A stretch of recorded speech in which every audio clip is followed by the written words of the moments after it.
पांच भाई पांडवों के सभ्यता को देख करके जल गए, धनधाम देख करके जल करके उन्हें छल कपट करके जुआ खिलाया, जुआ खिला करके सारी संपदा को जीत करके उन्हें 5 पांडवों को वनवास दे दिया।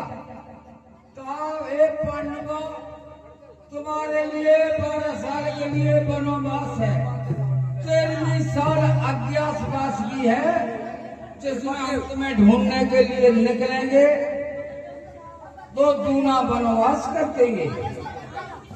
हस्तिनापुर में खाना खाओ तो गऊ के मांस खाओ, पानी पियो तो गऊ के रक्त पियो, सो तो अपनी बहन भांजी की सेज पर सो। 12 साल के लिए हस्तिनापुर खाली करके निकल जाओ। पांडव सोचने लगे अब कहाँ जाएं, क्या करें, हमारे तो सदा स्वार्थी कन्हैया महाराज है, उनके पास जाएंगे। पांडव द्रौपदी को लेकर के कन्हैया महाराज के पास पहुंच जाते हैं। कन्हैया महाराज कहने लगे पांडव को कहाँ के लिए जा रहे हो? कहने लगे महाराज आप 3 लोग के ना तो फिर भी हमारी हंसी कर रहे हो, सब कुछ जानते हो।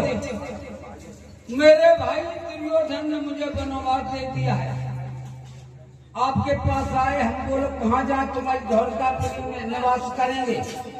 कहने लगे बेटा पांडवों, अगर तुम्हें द्वारकापुरी में बसा देंगे तो कौरव आकर के तुम्हें ढूंढ लेंगे और तुम्हें हम कोई अच्छी जगह बता देंगे। कहने लगे बताओ महाराज। अरे कांडील बन के लिए चले जा, जहाँ तुम्हारे गुरु व्यास तप रहे, वहां के लिए। कहने लगे महाराज मैं कांडील बन के लिए गुरु जी कैसे, उनका भजन करना और भजन करते समय गुरु जी आ जाएंगे, तुम्हें गुरु जी मिल जाएंगे।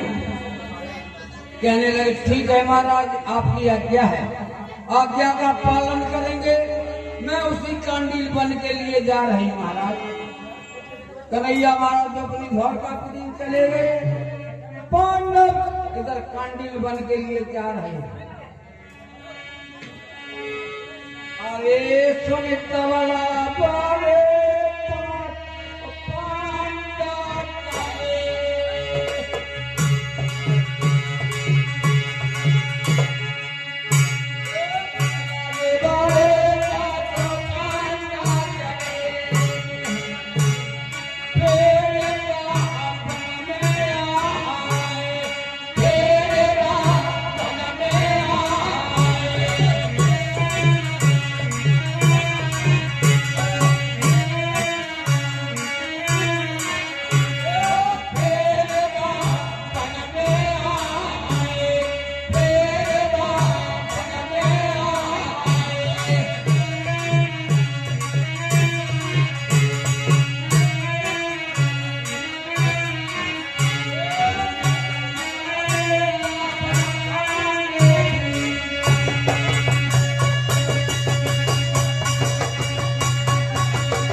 बिना पूछे पतिया देवी पतिया देवी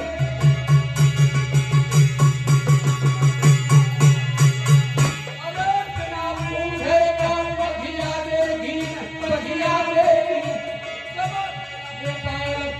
ले लो भैया बिना पाए न को ले लो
अरे भैया सुनी कथा में कबात जब यार है गई बाजारे जके पत के गरम रहो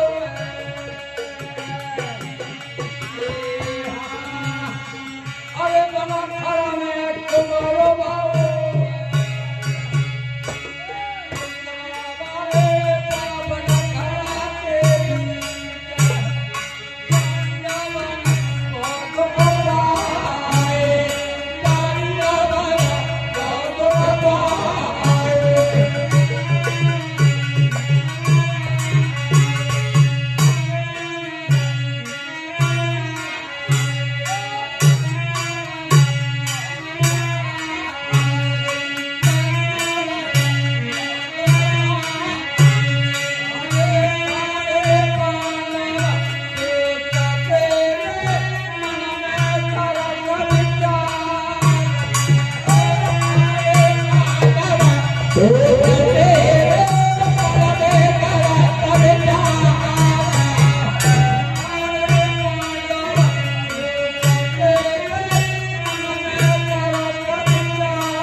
भाई साहब ये सामने जो नजर आ रही है कबूला देखो ये कैसे ढाल दे कोई गुलाब का फूल कोई केतकी का फूल कोई गेंदा का फूल और जब कितनी फुलवारी लगी जय बाबा पूरी नजर आ रही भाई साहब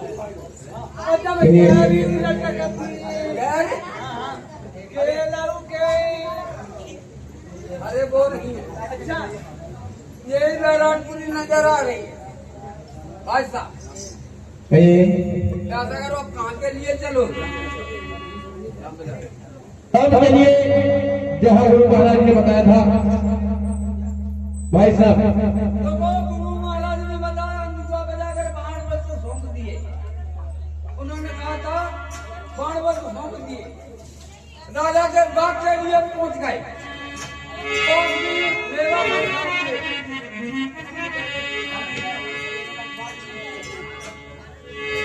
ऐसा करो महाराज की कचहरी के लिए चलना चाहिए भैया हम तो नहीं जाएंगे। जो राजा कमंद है ना वो उनकी कचहरी के लिए चलना चाहिए। हम तो नहीं जाएंगे। क्यों नहीं जाओगे तुम? पहले आप ये बताइए उस राजा की बुरी क्या है? वो राजा जो विराट का है कमरिया आई। भैया हम तो ना जाइए। क्यों नहीं जाओगे तुम? ना हम ना जाइए। कमरिया वंश का राजा। ताई के माए तो राजा एक भाई साहब हाँ 5 लाख 25 मोहर लेकर एक दिन वो हमारे तुम्हारे हथनापुरी आया था। माँ कौता ने फाटक नहीं खोले थे, हमारे तुम्हारे सत्संग की उस राजा को शीशरगांव में चल गए। सुनो भैया, अरे वो समय था, आज हमारे तुम्हारे ऊपर समय है।